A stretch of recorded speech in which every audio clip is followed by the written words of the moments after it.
এখন বর্তমানে যে গালাগালি, পাকিস্তান শব্দটা শুনলে এখন তার থেকে বেশি গালি লাগে। পাকিস্তান শব্দটা আজকে এমন জায়গায় পৌঁছে গেছে, এরা কতটা নির্মম, ধর্মের নাম নিয়ে এরা কত কী করতে পারে। কাশ্মীরের ওপর নজর বরাবরেরই পাকিস্তানের রয়েছে, এবং তার ওপর এই যে দায়ভার, সেটা এখন পাকিস্তান কান্নাকাটি শুরু করে দিয়েছে অলরেডি, যে এর দোষ আমাদের নেই। তার পিছনে কারণ আছে কেন সে দোষ নিতে চাইছে না। তো এই যত টেরোরিস্ট বা এই যে জঙ্গি অ্যাটাক যতগুলোই হয়েছে, তার পেছনে সবথেকে বড় হাত রয়েছে পাকিস্তানের। সেখানে পাকিস্তানের সাধারণ নাগরিক নয়। আমাদের দেশে যেরকম সাধারণ নাগরিক রয়েছে, পাকিস্তানেও সাধারণ নাগরিক রয়েছে। প্রত্যেকটা ধর্মকে আমি সম্মান করি, এবং প্রত্যেক ধর্মেই ভালো খারাপ রয়েছে, কিন্তু কোনো কিছু আমাদের ঘটে গেলে সেটাকে পুরোপুরি আমরা কমিউনাল দিকে নিয়ে চলে যাই। আর পাকিস্তান সেটাই করতে চেয়েছে এটার মাধ্যমে, কারণ তারা জানে যে আজকে ভারতবর্ষের ভিতরে কমিউনাল বা সাম্প্রদায়িক অশান্তি কতটা বেড়ে রয়েছে। এবং আমরা যদি এই ঘটনার পর নিজেদের মধ্যে আকশাকশি শুরু করে দিই, নিজেদের ওপরে হামলা করতে শুরু করে দিই, একটাও যদি এর মধ্যে যদি সাধারণ মানুষ মারা যায় এই ঘটনার পরে নিজেদের মধ্যে মারামারি করে, তাহলেও তারা তাদের যে দূরদৃষ্টি ছিল বা যে ভবিষ্যৎ ছিল সেটা তাদের সুন্দর হয়ে যাবে, তারা সাকসেস পেয়ে যাবে, সেটাতে সফল হয়ে যাবে। সুতরাং এখন এটাকে পুরোপুরি কমিউনাল দিকে না নিয়ে গিয়ে আমাদের কাছে সরকারের কাছে এটাই আবেদন করা উচিত, যারা এই যে নৃশংস ঘটনা ঘটিয়েছে, ওই অমানবিক ঘটনা ঘটিয়েছে, তাদের কঠিন থেকে কঠিনতম শাস্তি দেওয়ার, যোগ্য জবাব দেওয়ার পাকিস্তানকে। এবং আমি মনে করি সেটা যদি ঘটে, সেটা যদি হয়, প্রত্যেক মুসলমান সঙ্গে থাকবে, প্রত্যেক মুসলিম সঙ্গে থাকবে। যারা না থাকবে, গাদ্দার, বাস্তব কথা, তাদেরও কঠোরতম শাস্তি দেওয়া দরকার। এই একটা শুধুমাত্র ঘটনা হয়েছে সাম্প্রদায়িক অশান্তি সৃষ্টি করবার জন্য।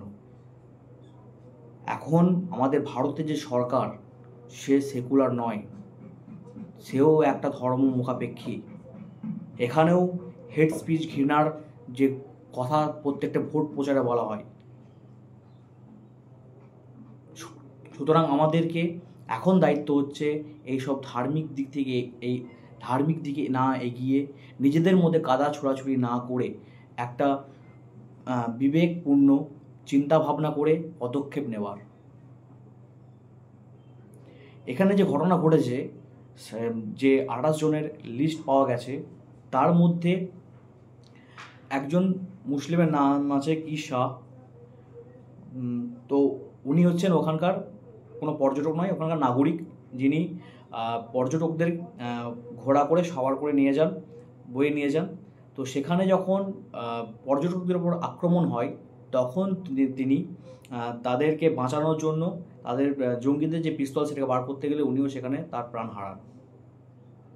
আজকে আমি মুসলিম, আজকে যদি আমি ওই সিচুয়েশনে থাকতাম, এবং আমি যদি নিজেকে রক্ষা বা আরও যারা সাধারণ মানুষ রয়েছে তাদেরকে রক্ষার জন্য যদি আমি সেখানে এই পদক্ষেপ নিতাম, আজকে আমার সাথে সেই জিনিসটাই ঘটতো।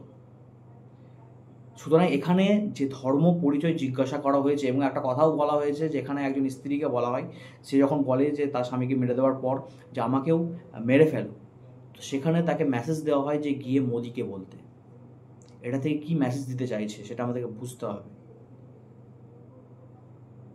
আমাদের সকলকে, প্রত্যেক ধর্মের মানুষকে কাঁধে কাঁধে রেখে এটাতে কোনো রাজনীতি করলে আর চলবে না। রাজনীতি করবার মতো জায়গায় নেই। যে সব মানুষের প্রাণ গেছে, তাদের বাড়ির লোক জানে যে কতটা দুঃখজনক এই জিনিস, কতটা নির্মম। তারা তাদের নিজের চোখের সামনে নিজের পরিবারের লোককে মরতে দেখেছে।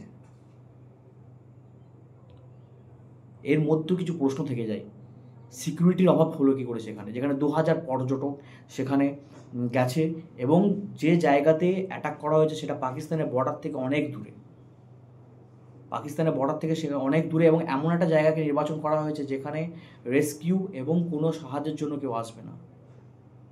কীভাবে সেই সব জায়গাকে নির্বাচন করতে পারলো এবং সেখানে গিয়ে নিজেদের যে পরিকল্পনা সেটাকে তারা সফল করলো এবং সেখান থেকে বেরিয়ে এলো কী করে। এটা কয়েক মিনিটের ঘটনা তো নয়। মানুষকে নাম জিজ্ঞেস করে তাদের আইডেন্টিটি, তাদের পরিচয় জেনে তাদেরকে হত্যা করা, এটা তো কম সময় নয় এটা। তো এর মধ্যে তারা সেই কাজটা ঘটিয়ে কীভাবে সেখান থেকে তারা পালিয়ে যেতে পারলো, প্রশ্ন থাকছে সেইগুলো। আমাদেরকে সরকারকে প্রশ্ন করতে হবে, নিজেদের মধ্যে কাদা ছোড়াছুড়ির কোনো লাভ হবে না। সরকার জবাব দেবে। পুলওয়ামার এত বড় ঘটনা ঘটে গেল 2019-এ, কি সুরাহা হলো, কি তথ্য উঠেলো ওখান থেকে? আইনের এত গাফিলতি কী করে হয়?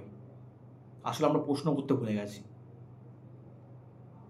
আমাদের চোখে ধর্মের চশমা পড়া আছে, কালো চশমা। জঙ্গি যখন মারে তখন তার নিজেরও কোনো ধর্ম থাকে না এবং কাকে মারছে সেটাও তার ধর্ম দেখে মারে না। এটা একটা ইঙ্গিত, এটা একটা সাম্প্রদায়িক অশান্তি সৃষ্টি করবার চেষ্টা। এই যে ঘটনা ঘটেছে, এর ফলে যদি কোনো সাধারণ মানুষের বা প্রোটেস্টের মাধ্যমে যদি কোনো মানুষের প্রাণ যায়, সে হিন্দু হোক মুসলিম হোক, তাদের পরিকল্পনা যেটা ছিল সেটা তারা সফল হয়ে যাবে। আমাদেরকে ভাবতে হবে। এই ফেসবুক, ইনস্টাগ্রাম, হেট স্পিচ, ঘৃণা, এইসব করার সময় এখন নেই। এখন কাঁধে কাঁধ মিলিয়ে চলার সময়। কবে বুঝবো আমরা? আর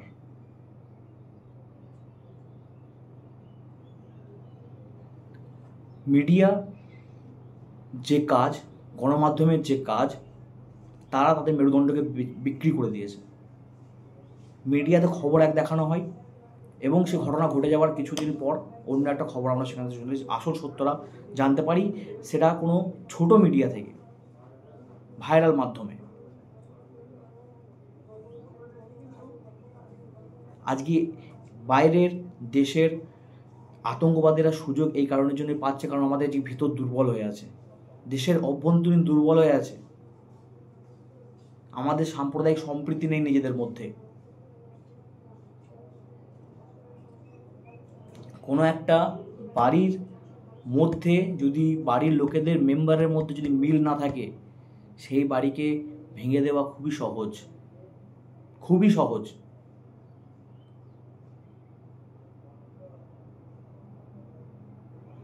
সরকারকে প্রশ্ন করুন। আমি চাই সরকার তাদেরকে বাছুক, যারা এই হত্যালীলা চালিয়েছে, তাদেরকে ধরুক এবং নির্মমতম শাস্তি তাদেরকে দেওয়া হোক এবং পাকিস্তানকে যোগ্য জবাব দেওয়া হোক। এটাই আমার আশা, আমার সরকারের কাছে এটাই আবেদন। এর মধ্যে যেন কোনো সাধারণ মানুষের নিজেদের মধ্যে যেন মারামারি করে মারা না যান, একটা প্রাণ চলে যায়।